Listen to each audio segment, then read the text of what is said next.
Assalamualaikum warahmatullahi wabarakatuh. Pertama-tama mari kita panjatkan puji syukur pada Allah Subhanahu wa taala karena kita berada di tempat ini dalam keadaan sehat walafiat. Pada kesempatan ini saya akan memberikan ceramah tentang jodoh.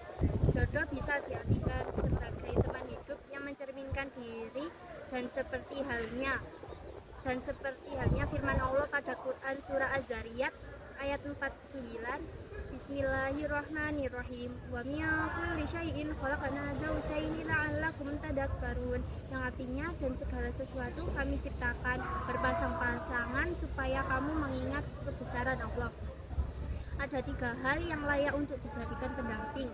Yang pertama, pilih orang yang pemaaf apabila kita berbuat salah, meskipun sulit mendapat pasangan yang baik. Yang kedua, pilih orang yang bisa memaklumi dan menerima kekurangan kita. Semua orang tidak ada yang sempurna, tetapi semuanya saling melengkapi. Yang ketiga, pilih yang bisa memotivasi kita karena roda kehidupan terus berputar dan dapat memotivasi kita ke arah yang lebih baik. Ingat bahwa memilih jodoh bukan hanya tentang kecocokan, tetapi tentang saling menguatkan iman. Jodoh yang baik adalah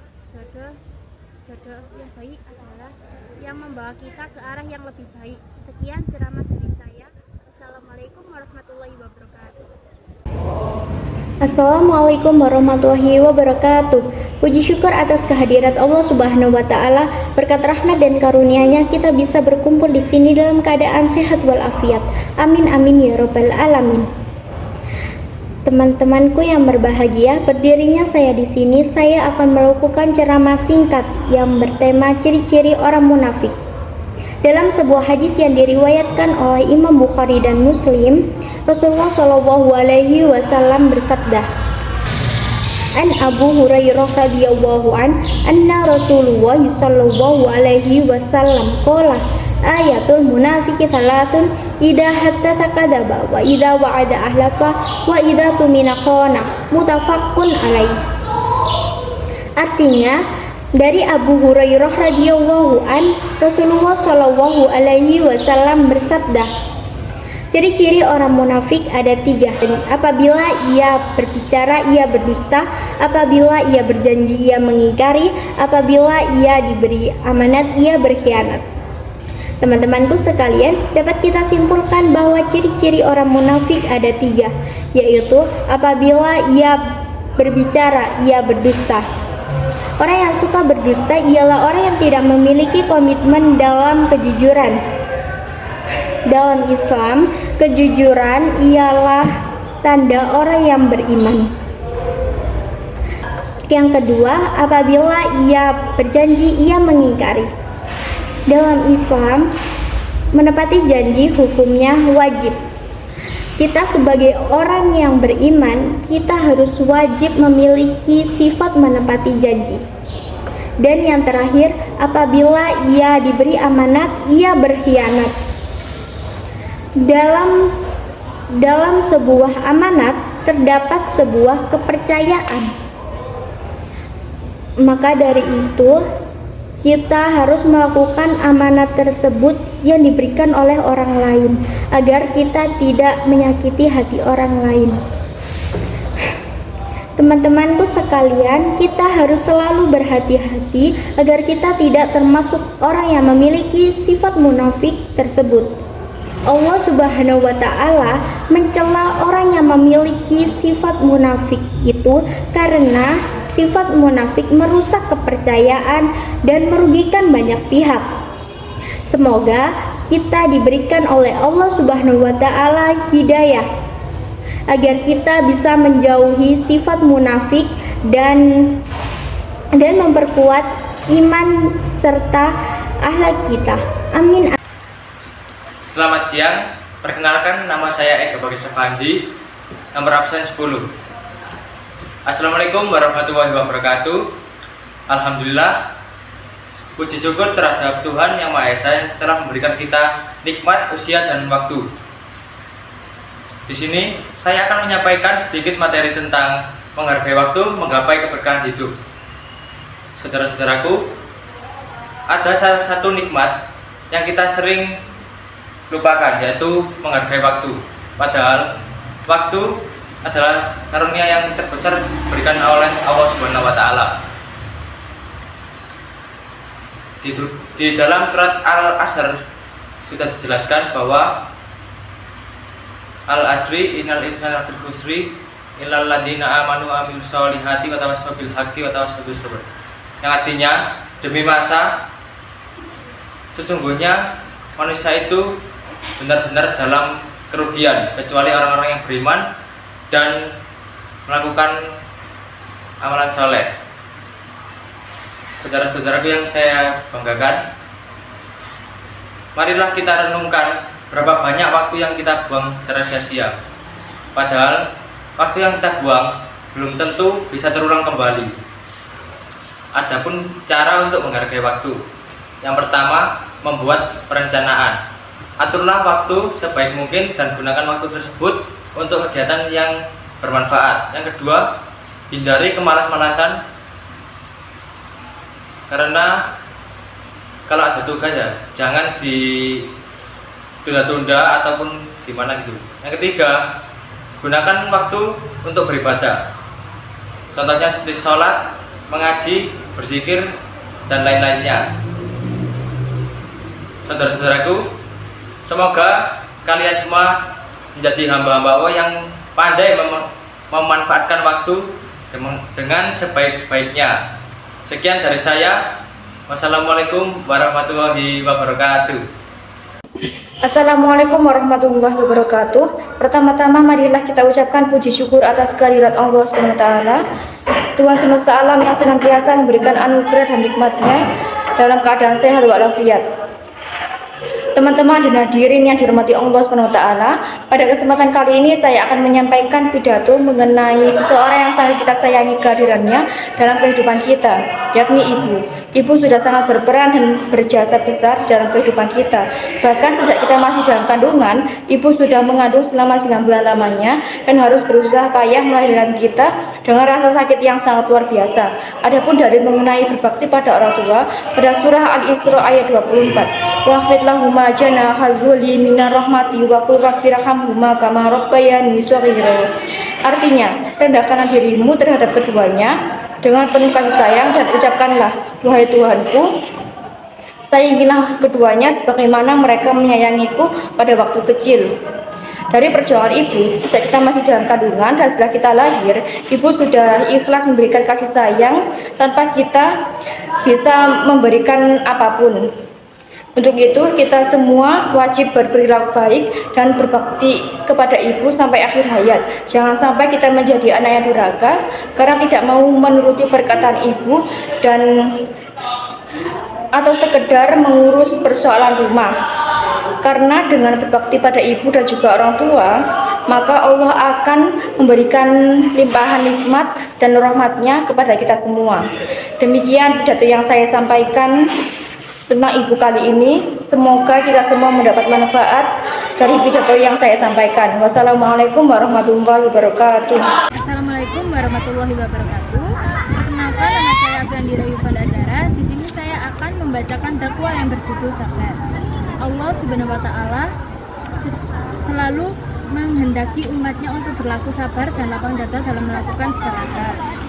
Sabar merupakan kata serapan bahasa Arab yang bermakna menahan diri. Perilaku sabar akan mudah diterapkan jika kita memahami makna dan hikmah dari amalan sabar tersebut. Maka dari itu, mulailah dari dini untuk menerapkan sifat sabar dalam kehidupan sehari-hari. Perilaku sabar akan mudah diterapkan dengan sadar bahwa ternyata kehidupan di dunia ini tidak terlepas dari berbagai macam cobaan. Namun pada hakikatnya Allah Subhanahu wa taala sedang menguji umatnya apakah bisa melalui sebuah ujian dengan sabar ataupun tidak. Untuk itu, marilah bertindak sabar selagi masih diberi kesempatan untuk hidup di dunia ini. Jadikan sifat sabar sebagai identitas keimanan dan keislamanmu. Ajaklah kalbumu untuk meneguhkan keimanan bahwa kesabaran adalah harga mati kekuatan iman dari dalam dirimu. Innallaha masabirin, yang artinya sesungguhnya Allah beserta orang-orang yang sabar. Surat Al-Anfal ayat 46. Wassalamualaikum warahmatullahi wabarakatuh. Assalamualaikum warahmatullahi wabarakatuh. Alhamdulillahirrahmanirrahim. Segala puji hanya milik Allah Subhanahu wa taala yang telah memberikan kita nikmat iman, kesehatan dan juga kesempatan berkumpul pada hari ini. Salawat serta salam semoga selalu tercurahkan kepada junjungan kita Nabi Muhammad SAW beserta keluarga, sahabat dan juga pengikutnya hingga akhir zaman. Saudaraku yang dirahmati Allah, pada kesempatan kali ini mari kita merenungkan betapa pentingnya sikap tolong-menolong sebagai wujud persaudaraan sesama umat Islam. Allah Subhanahu wa taala telah menjadikan kita sebagai umat yang saling terikat satu sama lain. Dalam kehidupan sehari-hari, kita tidak bisa menjalankan kehidupan sendiri. Kita membutuhkan bantuan serta dorongan dari orang lain untuk menjalani kehidupan menjadi lebih baik. Allah Subhanahu wa taala berfirman di dalam Al-Qur'an, "Innamal mu'minuna ikhwatun fa aslihu baina ahwaikum watta'ullaha la'allakum turhamun." Yang artinya sesungguhnya orang-orang mukmin itu bersaudara, maka damaikanlah antara kedua saudaramu dan bertakwalah kepada Allah agar kamu mendapatkan rahmat. Quran Surat Al-Hujurat ayat 10. Ayat ini menjelaskan bahwa sesama mukmin adalah saudara. Oleh karena itu, sebagai saudara sudah seharusnya kita saling membantu dan menolong satu sama lain dalam hal kebaikan. Saudaraku yang dirahmati Allah, tolong menolong dapat diwujudkan dalam berbagai bentuk, seperti membantu tetangga yang kesulitan, memberi sedekah kepada mereka yang membutuhkan, atau bahkan hanya dengan memberi senyuman dan mendengarkan masalah orang lain.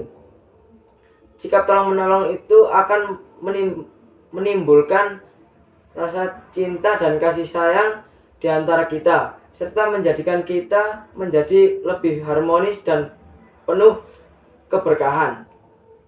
Mari kita tanamkan dalam diri kita sikap tolong-menolong sebagai bagian dari ibadah kepada Allah Subhanahu wa taala. Semoga dengan saling menolong kita dapat memperkuat tali persaudaraan dan mendapat rahmat dan ridho dari Allah Subhanahu wa taala. Amin ya rabbal alamin. Sekian dari saya, apabila ada salah kata saya mohon maaf. Wassalamualaikum warahmatullahi wabarakatuh. Assalamualaikum warahmatullahi wabarakatuh. Mari kita panjatkan puji syukur kehadirat Allah Subhanahu wa taala yang telah memberikan nikmat kepada kita semua.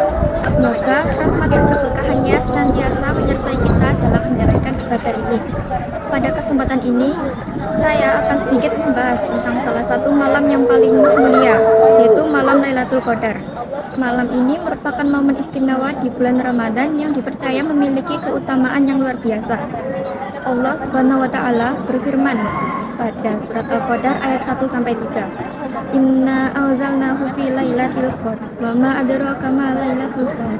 Lailatul qadri khairum min alfi syahr, yang artinya ketahuilah sesungguhnya kami telah menurunkannya Al-Qur'an pada malam Qadar.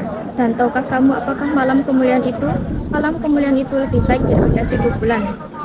Dalam ayat ini Allah Subhanahu wa taala menggambarkan kemuliaan malam Lailatul Qadar sebagai malam yang lebih baik daripada 1000 bulan. Rasulullah Shallallahu alaihi wasallam juga memberikan petunjuk kepada umatnya tentang keutamaan malam Lailatul Qadar. Saudara-saudari sekalian, malam Lailatul Qadar adalah malam yang penuh berkah dan ampunan. Mari kita memanfaatkan kesempatan ini dengan beribadah, berdoa, dan memperbanyak amal kebaikan. Mari kita jadikan malam Lailatul Qadar sebagai momentum untuk mendekatkan diri kepada Allah, memperbaiki diri, dan memohon ampunan atas segala dosa dan kesalahan yang telah kita perbuat. Semoga kita dapat meraih keberkahan dan ampunan dari Allah. Amin ya rabbal alamin. Wassalamualaikum warahmatullahi wabarakatuh. Assalamualaikum warahmatullahi wabarakatuh. Pertama-tama marilah kita panjatkan puji dan syukur kita atas kehadiran Allah Subhanahu wa taala yang telah melimpahkan rahmat dan hidayah kepada kita semua. Tak lupa selawat serta salam kita haturkan kepada Nabi Agung Nabi Muhammad SAW, para keluarga, para sahabat serta kita selaku umatnya. Teman-teman sekalian, keselamatan adalah tujuan utama setiap insan. Dalam Islam, keselamatan tidak hanya berupa keselamatan fisik, tetapi juga keselamatan mental. Seperti yang teman-teman sekalian tahu, bahwa setiap hal yang ingin kita lakukan pasti ada doanya, mulai dari masuk rumah, bepergian, dan lain-lain sebagainya. Tapi mengapa ya kita harus membaca doa keselamatan? Karena dari Anas bin Malik radhiyallahu anhu berkata, Atiya Nabi sallallahu alaihi wasallam rajulun qala ya Rasulullah ayyuha qala sallallahu alaihi wa dunya wal akhirah atau fil yaumi tsani ya Rasulullah ayyuha rasul qala sallallahu alaihi wa dunya wal akhirah atau fil yaumi tsalisi ya Nabiullah ayyuha rasul qala sallallahu alaihi wa dunya wal akhirah Faida a'taita afwal afiyah fi dunya wal akhirah qad aflahat. Ada seorang lagi mendatangi Rasulullah SAW dan ia bertanya, "Wahai Rasulullah, apakah doa yang paling afdal?" Rasulullah SAW menjawab, "Minta kepada Allah maaf dan afiat keselamatan di dunia dan di akhirat." Kemudian datang lagi di hari kedua, "Ya Rasulullah, apakah doa yang paling afdal?" Rasulullah SAW menjawab, mintalah kepada Allah maaf dan afiat keselamatan di dunia dan di akhirat.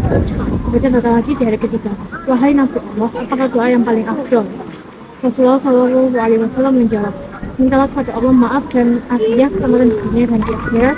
Jika engkau telah dianugerahi keselamatan di dunia dan di akhirat, sungguh engkau telah beruntung. Setiap doa bertujuan untuk menghindarkan kita dari gangguan setan-setan yang terkutuk. Selain berdoa, kita juga harus beretika seperti memakai jaket, helm, dan sekarang alat safety lainnya. Semua alat safety hanya bertujuan untuk melindungi kita dari benturan saja. Tidak dapat melindungi kita dari gigitan ular, nyamuk malaria, dan serangan lebah serta gangguan makhluk halus lainnya seperti setan, jin, dan genderuwo. Namun, lain halnya jika kita membaca doa dan meminta keselamatan kepada Allah Subhanahu wa taala. Insya Allah kita senantiasa akan dilindungi oleh Allah Subhanahu wa taala. Teman-teman sekalian, keselamatan adalah anugerah yang sangat berharga dan harus kita syukuri. Untuk memperolehnya, kita harus mengikuti petunjuk Allah, senantiasa bertaubat dan bersabar dalam ujian. Maka dari itu, marilah kita meningkatkan iman dan ketakwaan kita agar kita menjadi hamba-hamba yang selamat baik di dunia dan di akhirat. Dengan langkah-langkah tersebut, insya Allah kita akan mencapai keselamatan. Dengan demikian, yang dapat saya sampaikan semoga dapat diambil manfaat dan hikmahnya. Akhirul kalam, wassalamualaikum warahmatullahi wabarakatuh. Assalamualaikum warahmatullahi wabarakatuh.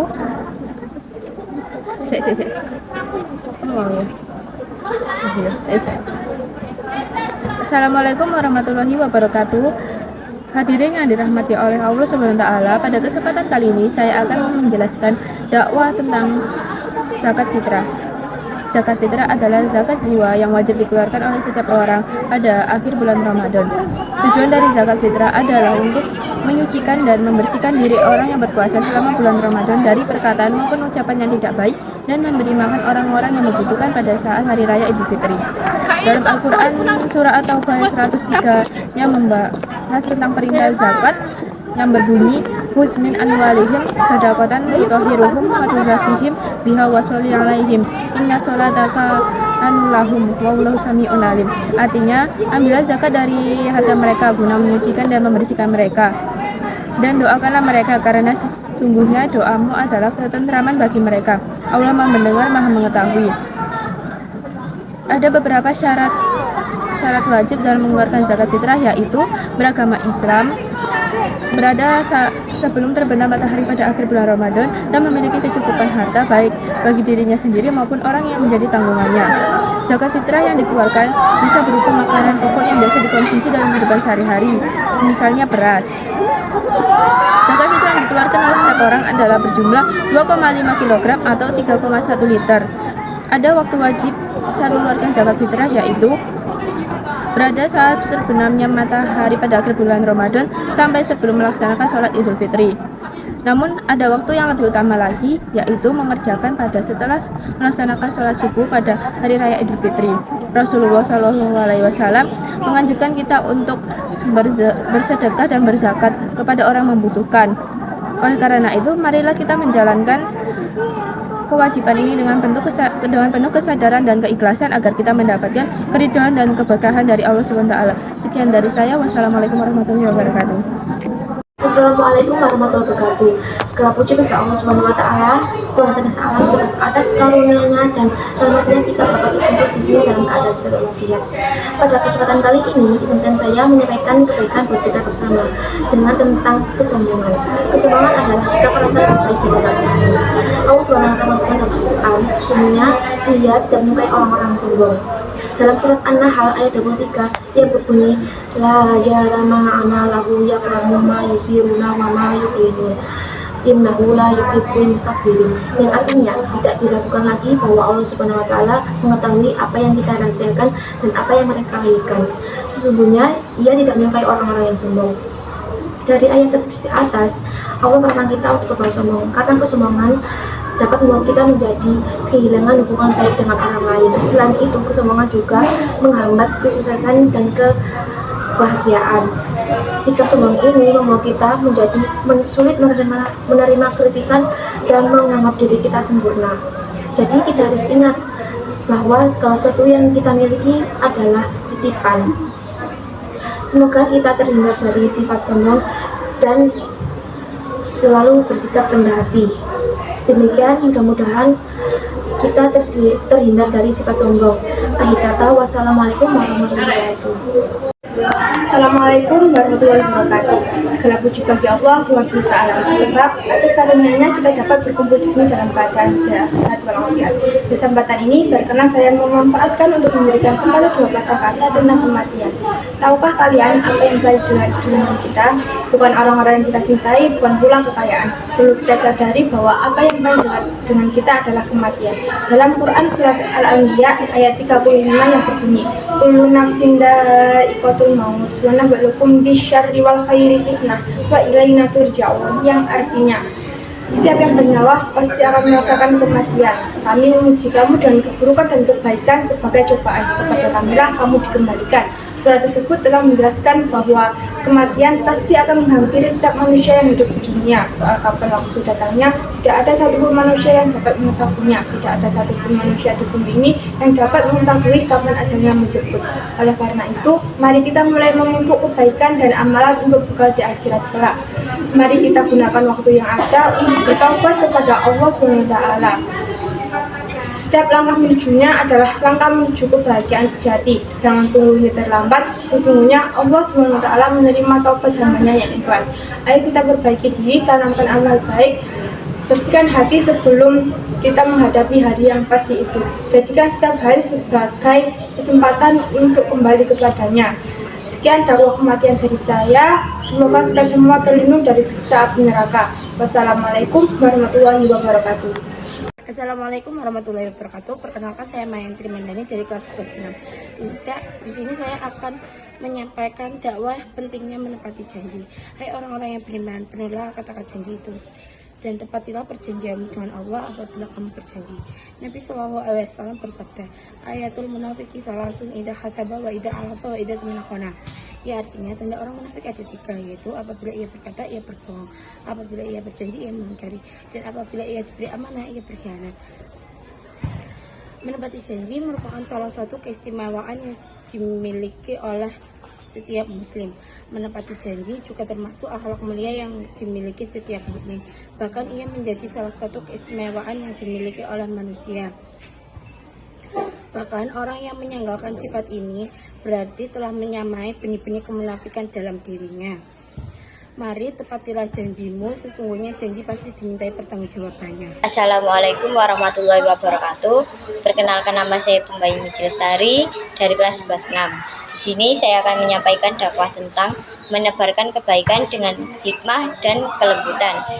Hadis riwayat Tahbrin yang berbunyi khairun nasi anfa'uhum linnas, yang artinya sebaik-baiknya manusia adalah yang paling bermanfaat bagi manusia lainnya. Hidup ini adalah anugerah yang luar biasa dari Allah Subhanahu wa taala. Kita diberi kesempatan untuk menjalani kehidupan yang penuh warna dan berinteraksi kepada sesama manusia. Dakwah atau dakwah bukanlah sekedar ceramah atau ajakan keras dan memaksa. Dakwah yaitu mengajak orang untuk berbuat kebaikan dengan cara bijaksana, penuh kasih sayang, dan memahami orang lain. Ingatlah, setiap orang memiliki cara pandang dan pemahaman yang berbeda-beda. Maka hindarilah bahasa yang keras, kasar, dan